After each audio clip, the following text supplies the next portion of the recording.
Morning guys, Friday, July the 8th. I'm out for my morning walk and I'm gonna be hitting some upper body again today. I took 2 days off just to rest up. My back wasn't feeling 100%. But basically what I did was just eat in a slight surplus or at maintenance around 2,800 roughly tracked calories. Woke up this morning at 156.6. That's up 1.6 pounds from my lowest weigh-in this mini cut. So I might pull back on the calories just a little bit just to make sure I'm on track. Here today, there's actually a Skrillex concert going down, but we might see if we can actually see the concert from our balcony over there.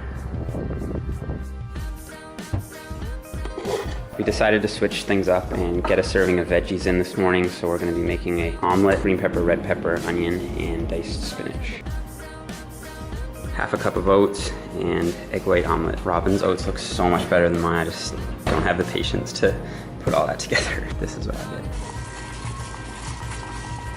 My first time in about 2 days, my back wasn't feeling 100%, and that's what you kind of have to do when you're battling an injury, is just know when it's best to take a rest day and you'll be better for it in a couple days. I've got some Brussels sprouts, can of this flavored dill and lemon tuna. I'm also gonna have some chicken with that meal. For the next 5 days, so this is Friday, so Friday, Saturday, Sunday, Monday, and Tuesday, I'm going to be doing what I'm calling the final dig. I think that based on like my visual assessments, like how I look, I would like to be a little bit tighter. I don't care about the scale too much, even though it's saying I'm 155. I'd rather be just a little bit tighter. So I'm gonna keep pushing and I'm gonna dig one last time for these remaining 5 days. And then that'll give me Wednesday and Thursday and then Friday morning to do like a carb up. My calories down somewhere in like the 1,800 to 2,000 range. Fairly low, keeping cardio the same. I'm gonna increase protein just for satiety reasons and because it's muscle sparing. So I find that when I refeed after a carb, like mini depletion, I find I do respond to the carbs better. I just sort of soak them all up into the muscle. Meal number 3. I can't believe it's not butter spray on the Brussels sprouts, and I've got a little bit of salt on those as well. And then I've got 1 cup of, or actually I don't even know what this is. I'm guessing this is probably half a cup. I'm calling it 100 grams. I think this is like 100 grams of blueberries.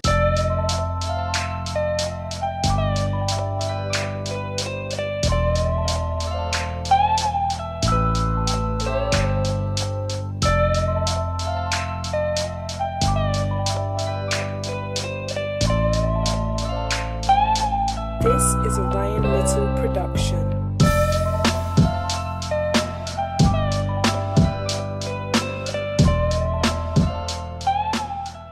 All right, well, hello everyone. Welcome to the voiceover for this latest upper body training session, or I should say full upper body minus back. I'm still not able to train my back because of the injury, but I am able to do some rear delt stuff, which you will see in just a minute. So yeah, I kicked this workout off with a lot of shoulder stuff. So first off, it was the machine shoulder press, which I supersetted with some lateral raises, and then supersetted that with some Y raises, which you're seeing there now. And that's gonna be kind of a recurring theme throughout the following training sessions, is just me incorporating these intensity techniques so that I can get myself pretty close to that point of failure without having to load the muscles overly heavy and keep my back away from that extra bit of stress. One thing that I do here just to generate more fatigue in the delt is a rest pause. So after I get pretty close to failure on the lateral raises, I'll pause for a little bit and then I'll bring the bands closer out in front of me so that I can get the front delt a little bit more involved and continue to do reps just to extend the set. So after that, it was on to machine lateral raises for some extra side delt work. And I do think that as a bodybuilder, having well-developed side delts can really help your physique in a lot of poses, especially the front poses where you're trying to make your frame look as much like an X frame as possible with wide shoulders and narrow waist. And I supersetted the machine lateral raises with 1-arm banded pull-aparts to get some rear delt work in there. And then after that, it was lean-away lateral raises. So the good thing about lean-away lateral raises is that they effectively take the rotator cuff muscles out of the movement. So for the bottom 30 degrees or so of the lateral raise, the rotator cuff muscles do the majority of the work, whereas at the top range of the movement, the side delt tends to take over. So by leaning away, you just effectively take away that bottom part of the range of motion and really isolate the side delt, which is what I'm trying to do here. After that, it was machine chest press, and I did something interesting here, something new that I don't do very often at all. This is actually just a warm-up set first, and I did superset these with band pull-aparts, and you'll see that I just wrap the band around my wrist to increase the tension a little bit, and I'm doing my best to keep my shoulder blades protracted a little bit, so I'm not really squeezing my shoulder blades together and working the traps, but just trying to keep that tension on the rear delt. And I'm playing around with varying degrees of internal and external rotation to try to find that sweet spot where I feel my rear delts firing the most. Some people will find that if they rotate internally, they'll feel the rear delts more. Some people find if they rotate externally, they'll feel it more. The most important thing, I think, is just to play around with that and see what works best for you. So here you'll see I'm doing an ISO hold at the bottom. So if you actually look at the plates, you'll see that they're not resting. So what I do is I'll do 5 reps, and then I'll hold the weight under tension at the bottom end of the range of motion. So when the pec is maximally stretched, and I hold the weight there for about a 5-second count under tension, do another 5 reps, then hold it for another 5 seconds. Yeah, this is just a way to make the set a little bit more difficult. And now that I'm looking at the clips, I'm thinking that maybe I wasn't holding for quite 5 seconds.